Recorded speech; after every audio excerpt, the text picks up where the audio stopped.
خوش آمدید ایک بار پھر. نیکی کا ہمارا یہ سیگمنٹ ہے. LRBT ویسے کسی تعارف کا محتاج نہیں ہے. اقرار بھائی ذرا مزید متعارف کروائیں گے انشاءاللہ. بالکل. LRBT کا کام بھی اور جس طرح سے LRBT کا قیام عمل میں آیا وہ اٹ سیلف ایک بہت ہی موٹیویٹنگ داستان ہے. آپ دیکھیے کہ اس وقت تک 55 ملین افراد کی آنکھوں کا علاج کیا جا چکا ہے پچھلے 40 برس میں. 1984 سے اب تک اپنے قیام کے 5.5 کروڑ لوگ پچھلی 4 دہائیوں میں LRBT نے ان کا علاج کیا ہے یا ان مختلف بیماریاں تھیں اس کے حوالے سے ان کو رہنمائی فراہم کی ہے. 19 اسپتال ہیں ملک بھر میں آنکھوں کے اور 54 کلینکس ہیں جو پاکستان بھر میں آنکھوں کے حوالے سے اپنی خدمات سر انجام دے رہے ہیں. پاکستان میں آنکھوں کے امراض کے حوالے سے اور خاص طور پر لوگوں کو بینائی لوٹانے کے حوالے سے سب سے بڑا نیٹ ورک LRBT اور ہم بہت شکر گزار ہیں. ڈاکٹر سید فواد رضوی صاحب ہمارے ساتھ تشریف فرمائے ہیں. 25 سال سے آپ بھی LRBT کے ساتھ وابستہ ہیں اور ایک ہماری بہن ہے کشور, ان سے بھی ذرا ہم بات کریں گے کہ ان کی زندگی LRBT کے توسط سے کس طرح سے بہتر ہوئی. ڈاکٹر صاحب ہم ہمیشہ LRBT کے قیام کے حوالے سے ضرور کچھ بات کرتے ہیں اس لیے کہ وہ اٹ سیلف بہت ہی ایک شاندار داستان ہے کہ کس طرح سے ایک جو پاکستانی تھے اور ایک بیرون ملک صاحب تھے انہوں نے مل کر اس کی بنیاد رکھی. اگر اس پر ذرا آپ کچھ بتائیے, LRBT کب قائم ہوئی, کیسے قائم ہوئی, کن لوگوں نے اس کی بنیاد رکھی؟ جی ہاں, دیکھیں یہ 2 دوست تھے اور ایک برٹشر تھے, ان کا نام تھا گراہم لیٹن اور دوسرے پاکستانی تھے ذکر احمد اللہ. تو گراہم لیٹن ایک بہت مشہور کنسٹرکشن کمپنی کے ساتھ وابستہ تھے اور ذکر احمد اللہ جو تھی ان کی وزیر علی انڈسٹریز بہت مشہور انڈسٹریز ہے وہاں سے ریٹائر ہوئے تھے.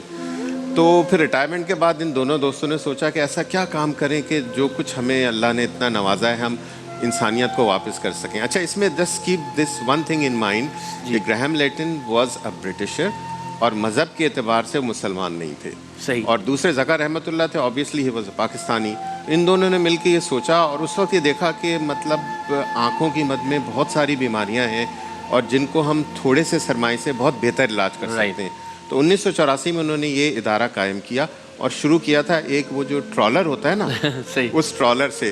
اچھا, اس ٹرالر کا اس وقت میں ایک طرح سے وہ موبائل بالکل اس کو ہم موبائل آئی یونٹ کہتے تھے. وہ ٹنڈو باغوں میں ہم نے پلیس کیا وہاں پہ.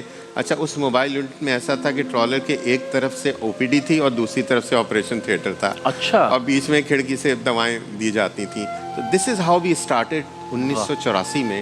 اور آج الحمدللہ 19 اسپتال, 54 آئی کیئر سینٹرز جن کو ہم سیکنڈری یا اپنا ٹرشری آئی کیئر اس میں شامل کرتے ہیں. اور 19 باقاعدہ اسپتال ملک پورے فل فلیج ہاسپٹلس ہیں. اور وی ریچ آلموسٹ جتنے بھی آئی کے مد میں آپریشنز یا دوائیں یا علاج ہوتے ہیں 1/3 یعنی تقریباً 33% LRBT کا اسپتال کرتے ہیں پورے ملک کا. زندہ باد. کیا بات ہے. یہ مطلب میگنیٹیوڈ ہے. 55 ملین لوگ پچھلے 40 سال میں مستفید ہوئے ہیں تو اس کا کیا مطلب ہے ڈاکٹر؟ دیکھیں میں آپ کو اس کو فگر سمجھاتا ہوں.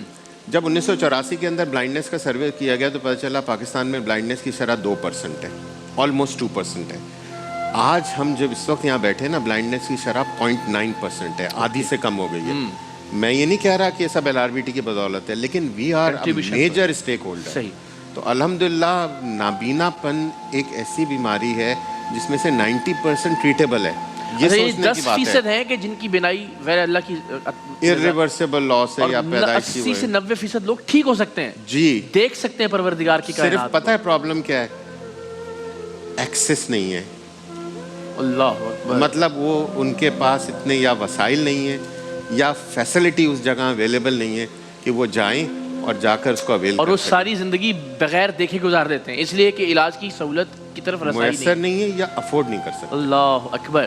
السلام علیکم, کیسی ہیں بہن آپ؟ ٹھیک ہیں, خیریت سے؟ ذرا مائک اگر آپ پلیز اپنے قریب کر لیں. اچھا ذرا ہمیں بتائیے نا کہ کیا آپ بالکل نہیں دیکھ سکتی تھیں کیا مسئلہ؟ جی نہیں, شروع میں نظر تھی تھوڑی بہت لیکن تقریباً 10-12 سال کی ایج تھی میری تو اچانک سے آنکھ میں چبھن ہوئی اور جیسے چھوٹے بچے ہوتے ہیں اتنی سمجھ نہیں ہوتی ہے تو مسلنا شروع کر دیا. اچھا. اور وہ ایسے آنکھ زیادہ مسئلہ خراب ہو گیا آنکھ کا. تو ہم لوگ پنجاب سے ہیں, صادق آباد سے, تو گاؤں کے جیسے ماحول تھا, گاؤں میں رہتے تھے تو اتنا شعور نہیں تھا, اتنا پتہ نہیں تھا کہ ان کا علاج کس طرح ہوتا ہے. چھوٹے موٹے ڈاکٹر تھے, ان کے پاس لے کے گئے تو آنکھ کافی خراب ہو چکی تھی. تو بس جس طرح پھر انہوں نے تھوڑا بہت علاج کیا, اس کے بعد یہ بولا کہ اس کا تو علاج ہو نہیں سکتا. اچھا.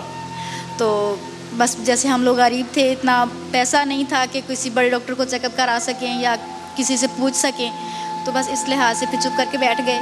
پھر ایسا تھوڑی سی بڑے ہوئے تو نظر کافی ویک ہوتی گئی, جو تھوڑی بہت تھی وہ بھی. پھر اس کے بعد شادی ہو گئی. تو 10-11 سال سے میں یہاں کراچی میں ہوں. مجھے اتنا علم نہیں تھا کہ یہاں اور آپ اب بغیر دیکھے زندگی گزار رہی تھیں؟ بس جس طرح کی شکر الحمدللہ جس طرح گزر رہی تھی, شکر کرے تھے. تو اس کا علاج ہے نہیں, تو بس اس طرح گزار رہی تھی. پھر کس نے بتایا کہ ہو سکتا ہے ٹھیک؟ پھر کراچی میں یہاں پہ آئی تو یہاں ایک میری فرینڈ تھی, انہوں نے بولا کہ میں نے اپنی امی کا اس ہاسپٹل میں علاج کروایا, تو آپ وہاں چیک اپ کرا کے دیکھو, ہو سکتا ہے کہ آپ کا مسئلہ حل ہو جائے. تو میں تو اس کی بھی شکر گزار ہوں جو مجھے وہاں لے کے گئی. اور سب سے بڑی تو LRBT والوں کی بہت زیادہ. اور اب آپ دائیں آنکھ سے بالکل ٹھیک دیکھ سکتی ہیں؟ جی الحمدللہ کیا میں دیکھ سکتی ہوں. زندہ باد. اور پہلے کی زندگی اور اب کی زندگی میں کیا فرق ہے؟ شکر الحمدللہ بہت اچھی ہے. اب تو میں یہ دعا کرتی ہوں اللہ تعالیٰ سے کہ اللہ آپ نے مجھے آنکھ کی روشنی واپس کی ہے, تو اللہ تعالیٰ میں اپنے بچوں کو بڑھتا پھولتا اپنی آنکھوں کے سامنے دیکھ سکتی ہوں, اپنا گھر سنبھال سکتی ہوں. تو بس شکر الحمدللہ, میں تو اللہ کا جتنا شکر ادا کروں. زندہ باد. اللہ اپنی رحمتیں آپ پر ہمیشہ نازل کرے. کیا شاندار بات. اور اس طرح کی لاکھوں کہانیاں ہیں جو پاکستان بھر میں. اس میں تھوڑا سا میں just want to add something کہ دیکھیں ان کی جو پرابلم تھی یہ 10 سال 12 سال کی عمر میں شروع ہوئی, اور شروع اس طرح سے ہوئی کہ ان کو چھوٹی موٹی تکلیف تھی, آنکھ میں خارش, پانی اس طرح وغیرہ, اور آنکھ مسلنا, یہ بھی ایک پرابلم تھا. لیکن ایکچولی ان کا پرابلم یہ تھا کہ ان کی آنکھ کی کالی پتلی جس کو ہم کورنیا کہتے ہیں نا, اس کا شیپ ایب نارمل تھا, جس کو کیراٹوکونس کہتے ہیں. اچھا, کیراٹوکونس کے اندر آہستہ آہستہ نظر کم ہوتی جاتی. ان کے ساتھ بھی ہوا, شادی ہو گئی, پھر she was not able to manage her daily work, کیونکہ نظر کم ہو گئی تھی. پہلے تو خارش ہوتی تھی, اب نظر بھی نہیں آتا تھا. کیراٹوکونس وہ بیماری ہے جس کے لیے کرنیے کی پیوند کاری کرنی پڑتی ہے. یعنی مرنے کے بعد انسان اگر اپنی آنکھ عطیہ دے تو اس کی جو کالی پتلی, جو سامنے کا چھوٹا سا حصہ کالی پتلی ہے, یہ ہم دوسرے کو لگا دیتے ہیں تو اس کو نظر آنا. اور ان کے ساتھ ایگزیکٹلی یہی ہوا. تو ان کا کارنیل ٹرانسپلانٹ ہوا ہے. اب انشاءاللہ ان کی دوسری آنکھ کا بھی کارنیل اب جو ٹرانسپلانٹ کریں گے. یہ آنکھ کا عطیہ دینا ہے تو اس سے شاید ہم یہ سمجھتے ہیں کہ شاید یہ آنکھ نکل جائے گی اور مرنے کے بعد کچھ ایسا, تو آپ یہ بتا رہے ہیں کہ صرف ایک پتلی کا جو ایک حصہ ہے. جی دیکھیں اس میں 2 باتیں. پہلی بات تو یہ کہ یہ زندگی میں نہیں لیا جا سکتا, مرنے کے بعد, اور جتنی جلدی لیں اس کو کوشش یہ کرنی چاہیے 24 گھنٹے میں آنکھ کی چھوٹی سی سامنے جو اس کو ہم بٹن کہتے ہیں, جو کالی پتلی نظر آتی ہے, یہ ٹرانسپیرنٹ ہوتی ہے, تو یہ نکال کے اس کی جگہ ایک لینس اوپر سے لگا دیتے ہیں, تو ڈسفگرمنٹ یعنی دیکھنے میں کچھ چینج خرابی نہیں آتا, اور کسی شکل و صورت میں اور آنکھ میں کسی طرح کی کچھ فرق نہیں پڑتا. اور اس کی خوبصورتی دیکھیں کہ مرنے کے بعد جو شخص اپنی ول میں لکھ جائے اور اس کی آنکھ ڈونیٹ ہو جائے تو وہ 2 آدمیوں کو سیو کر لیتا ہے. ان جیسی کسی ایک اور پیشنٹ کو دوسری آنکھ لگی ہے تو 2 لوگوں کو اللہ کی دو کائنات کے لوگ دیکھ رہے رنگ نظر آنا شروع ہو جاتے ہیں. 2 لوگ دیکھتے تو جب بھی LRBT یہاں آتا ہے, میں اس عزم کا اعادہ کرتا ہوں کہ میں بعد از مرگ اپنی آنکھیں عطیہ کرتا ہوں, اس لیے کہ شاید لوگوں کو بھی اس سے تھوڑی سی ترغیب ملے.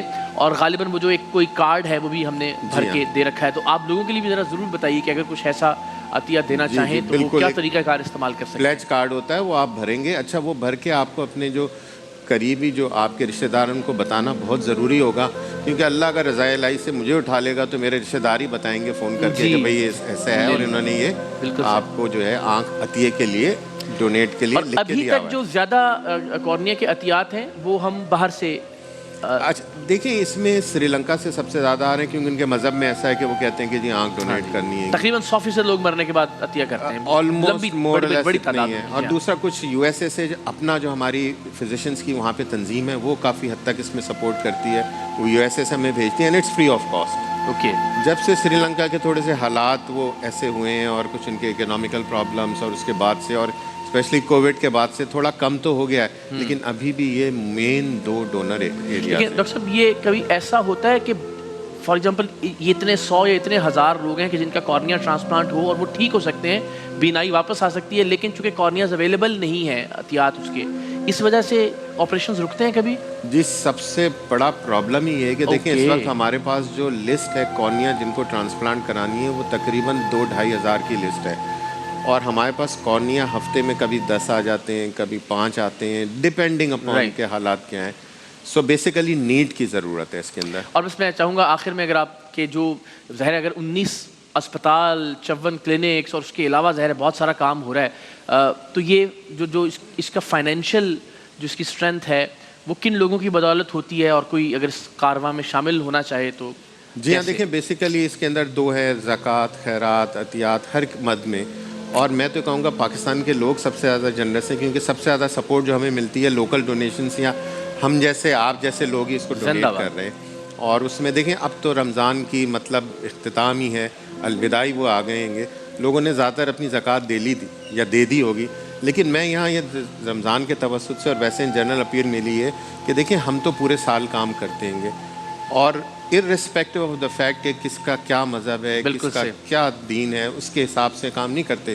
ہم تو انسانیت کی بات کرتے ہیں نا, جیسے اللہ تعالیٰ نے ہمیں جو ہمارے نبی دیے تھے وہ محسن انسانیت تھے, ہماری امت کے لیے محسن تھے.